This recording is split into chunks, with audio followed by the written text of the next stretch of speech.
Yogesh train की general bogie में birth seat पर सोया हुआ था। गाड़ी रुककर वापस चली तो अचानक उसकी नज़र अपनी तलाकशुदा पत्नी रागिनी पर पड़ी। पता नहीं कब वह उसके सामने वाली सीट पर आकर बैठ गई थी। 6 साल बाद वह उसे देख रहा था। वह बहुत कमज़ोर हो गई थी। उसने पुरानी सस्ती सी साड़ी पहन रखी थी, ना माथे पर बिंदी और ना गले में मंगलसूत्र था। तो क्या उसने अभी तक दूसरा विवाह नहीं किया? क्या अभी तक वह मेरी तरह अकेली ही है? योगेश ऐसा ही सोच रहा था कि तभी रागिनी की नज़र उस पर पड़ी। नजरें मिली तो योगेश दूसरी तरफ देखने लगा। फिर पता नहीं योगेश के दिमाग में क्या आया कि वह सीट से नीचे उतर आया और रागिनी के पास बैठे लड़के से कहा कि वह ऊपर वाली सीट पर चला जाए। लड़का मान गया। तब योगेश रागिनी के पास बैठ गया। बैठते ही योगेश बोला, रागिनी कैसी हो? रागिनी ने नज़र ना मिलाते हुए खिड़की की तरफ देखते हुए बोली कि मैं ठीक हूँ, और आप? योगेश बोला, मैं भी ठीक हूँ और कानपुर जा रहा हूँ। त्योहार होने के कारण रिजर्वेशन सीट नहीं मिली, इस कारण जनरल बोगी में आना पड़ा। तुम कहाँ जा रही हो? वह बोली, मैं भी कानपुर ही जा रही हूँ। आजकल माँ वहीं बड़े भैया के पास ही है, बीमार है, इसलिए मिलने जा रही हूँ। काफ़ी देर दोनों चुप रहे। फिर योगेश बोला, एक बात पूछूं? रागिनी ने आंखों से ही पूछा, क्या? योगेश संकोच करते हुए पूछा, अभी तक शादी क्यों नहीं की? वह कुछ नहीं बोली। मगर जब योगेश ने दोबारा नहीं पूछा तो रागिनी ने पूछा, आपने की है शादी? योगेश ने भी बिना बोले ना में गर्दन हिला दी। फिर काफ़ी देर तक दोनों चुप रहे, मानो एक दूसरे को परख रहे हों। डिब्बे में कुल्फ़ी बेचने वाला आ गया था। योगेश बोला, खाओगी? रागिनी ने ना में सिर हिला दिया। योगेश ने रिक्वेस्ट करते हुए फिर पूछा, खा लो यार, तुम्हारे साथ मैं भी खा लूँगा। जानता हूँ तुम्हारी सबसे बड़ी कमजोरी कुल्फ़ी है। वह थोड़ा मुस्कुराई तो योगेश ने महसूस किया कि वह अपनी आंखों से बहने वाली आंसुओं को समेटने का प्रयास कर रही है। 5 साल उसके साथ रहा था। जब वह अपने आंसुओं को समेटने का प्रयास करती थी तो ऐसे ही मुस्कुराया करती थी। योगेश दूसरी तरफ देखने लगा तो रागिनी चुपके से अपनी आंसुओं को पोंछने लगी। फिर वह सहज होकर बोली, एक शर्त पर खाऊंगी। योगेश बोला, क्या शर्त है? तो रागिनी बोली, पैसे मैं दूंगी। योगेश कुछ नहीं बोला। फिर रागिनी ने 2 कुल्फियाँ खरीद ली और एक कुल्फ़ी योगेश को देते हुए बोली, अब मैं भी कमाने लगी हूँ, एक प्राइवेट स्कूल में पढ़ाती हूँ, महीने के 10,000 मिलते हैं। कुल्फ़ी खाते हुए योगेश बोला, तलाक के समय कोर्ट के आदेश पर मैं तुम्हें 30 लाख रुपए दे तो रहा था। अगर ले लेती तो अपना स्कूल खोल लेती, जबकि तुम बहुत स्वाभिमानी हो। इस जमाने में पैसे के बिना कुछ नहीं होता। वह हंसकर बोली, अगर ले लेती तो अपने ज़मीर को क्या जवाब देती?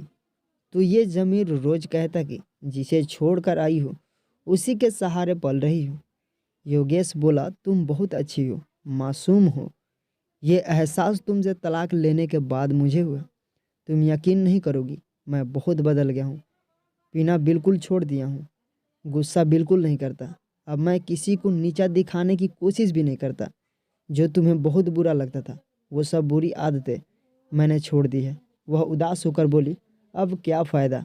जब मैं मना किया करती थी तब आप मेरी एक भी बात नहीं सुनते थे। आपके कारण मैं हमेशा टेंशन में रहती थी। इसी कारण मुझे 2 बार गर्भपात भी हुआ, वरना आज मेरे भी 2 बच्चे होते। एक 8 साल का हो गया होता और दूसरा 6 साल का होता। कहकर वो रो पड़ी। बच्चों की बात पता चली तो योगेश के भी आंखों में आंसू आ गए, लेकिन वह पुरुष था तो आंसुओं को पलकों तक पहुंचाने से पहले ही पी गया और बोला, कभी कभी लगता है मैं बहुत बुरा आदमी हूँ। मैंने कभी रिश्तों की कदर नहीं की, उसी की सजा झेल रहा हूँ। आज बिल्कुल अकेला हो गया हूँ। अब माँ भी नहीं रही। माँ के ना होने पर रागिनी को बड़ा दुख हुआ और बोली, माँ को भली चंगी छोड़कर आई थी, उनको क्या हो गया था? इस बार योगेश भावुकतावश अपने आंसुओं को नहीं रोक पाया और बोला, वो तुम्हें हर दिन याद करती थी, बोलती थी बहू को वापस घर ले आओ। मैं उन्हें कैसे समझाता कि तलाक के बाद बहुएं वापस घर नहीं आती। फिर दोनों के बीच चुप्पी छा गई थी। कानपुर आ गया था, स्टेशन आने वाला था। योगेश बोला, वापस कब आओगी? रागनी बोली, आज रात यहीं रुकूंगी, कल की सुबह की ट्रेन से वापस जाऊंगी। फिर वही खड़ी हो गई। योगेश भी खड़ा हो गया और पूछा, कितने बजे वाली ट्रेन से वापस जाओगी? रागनी बोली, हम गरीब लोग हैं, रिजर्वेशन नहीं करा पाते हैं, जनरल डिब्बे में सफ़र करते हैं, इसलिए जो भी ट्रेन मिलती है टिकट लेकर चढ़ जाते हैं। इतना कहकर वह नीचे उतर गई। योगेश अपना सूटकेस संभालता हुआ उसके पीछे लपका और बोला, अगर मैं रिजर्वेशन की 2 टिकटें ले लूं तो मुझे पता है कि तुम मेरे साथ नहीं चलोगी, लेकिन मैं तुम्हारे साथ सफ़र करना चाहता हूँ। जनरल में ही चल लूँगा। बताओ कितने बजे यहाँ मिलोगी? रागनी ऑटो में बैठते हुए बोली, 9 बजे यहाँ मिलूँगी। फिर उसके देखते देखते ऑटो आंखों से उजल हो गया। योगेश कानपुर 2 दिन के लिए आया था, मगर रागनी का साथ पाने के लिए उसने अपना शेड्यूल बदल लिया। उसने जल्दी से अपने बिजनेस का काम पूरा किया और अगले दिन सुबह 8 बजे ही स्टेशन पर आ गया। रागनी 9 की जगह 10 बजे स्टेशन पहुंची और बोली, आप अभी तक यहीं पर हो? मैं सोच रही थी कि आप चले गए होंगे। रागनी बहुत खुश थी, बोली, माँ अब बिल्कुल ठीक है। योगेश बोला, मैं तुम्हारा भी टिकट ले आया हूँ, अब 30 रुपये के टिकट के लिए कुछ कहना मत। रागनी हंसते हुए बोली, अभी ट्रेन आने में आधा घंटा है, चलो तब तक कुल्फ़ी खाते हैं, पैसे मैं दे दूंगी, हिसाब बराबर हो जाएगा। इतना कहकर वह फिर मुस्कुराती।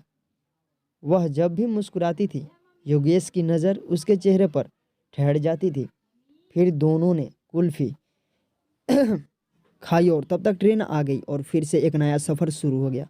मगर इस सफ़र में कुछ खास था। योगेश कुछ कहने के लिए तिलमिला रहा था, मगर डर भी रहा था कि वह मना करा देगी तो। योगेश नोटिस कर रहा था कि रागनी बड़े भाई के घर से नई साड़ी पहन कर आई थी। वह बहुत सुंदर लग रही थी। खिड़की से आ रही ठंडी हवा के झोंकों से रागनी के ललाट पर लटकी बालों की एक लड़ी झूम उठती है। उसे ऐसे देखकर योगेश के दिल में एहसास सा उठता है कि यह औरत कभी उसकी ज़िंदगी थी, मगर मैं इसे संभाल कर नहीं रख पाया। योगेश की मन स्थिति से अनजान रागनी बोली, क्या हुआ? आप गुमसुम से क्यों हो? दोस्त बनकर ही सही, कुछ बात तो कर लो। योगेश बोला, मुझे दोस्ती नहीं चाहिए। रागनी को झटका सा लगा, बोली, फिर क्यों मेरे साथ सफ़र करने के लिए उतावले थे आप? योगेश बोला, मुझे तू चाहिए हमेशा के लिए, जन्मों जन्मों के लिए, मेरे साथ हंसने के लिए, मेरे साथ रोने के लिए। वह इतनी जल्दी में ये सारी बातें बोला कि रागनी बस उसके मुंह की ओर देखती रह गई। वह बोली, मैं जानती थी आप यही सब करोगे। मैंने कल ही सोच लिया था कि अब अकेले चलने के लिए दिन ख़त्म हो गए हैं। मेरा हमसफ़र लौट आया है, अब आगे का सफ़र उसी के साथ तय करना है। थक गई हूँ मैं अकेले चलते चलते। कहते हुए वो अजीब सी मुद्रा में मुस्कुराने लगी। योगेश बोला, मैं जानता हूँ, जब तेरा दिल रोने को होता है तब तू ऐसे ही मुस्कुराती है। मत रोक इन आंसुओं को, इन्हें बह जाने दो, दिल हल्का हो जाएगा। इतना सुनते ही रागनी का संयम जवाब दे गया। वह जोर जोर से रोने लगी। पूरे डिब्बे के लोग उन्हें देखने लगे, मगर रागनी ने लोगों की परवाह नहीं की। वह योगेश के कंधे पर सर रख कर रोती रही। कुछ देर बाद रागनी का गांव आ गया। गाड़ी कुछ पल रुकी, फिर चल पड़ी। रागनी को अब वहां उतरना ही नहीं था। जिंदगी में एक नया सफ़र फिर से शुरू हो गया। अब उसकी मंजिल मायका नहीं, पिया का घर था, जो बरसों से उसके लौटने का इंतज़ार कर रहा था। वह अब भी योगेश के कंधों पर सर रखी थी, आंखें बंद कर मंद मंद मुस्कुरा रही थी, एक मासूम बच्चे की तरह।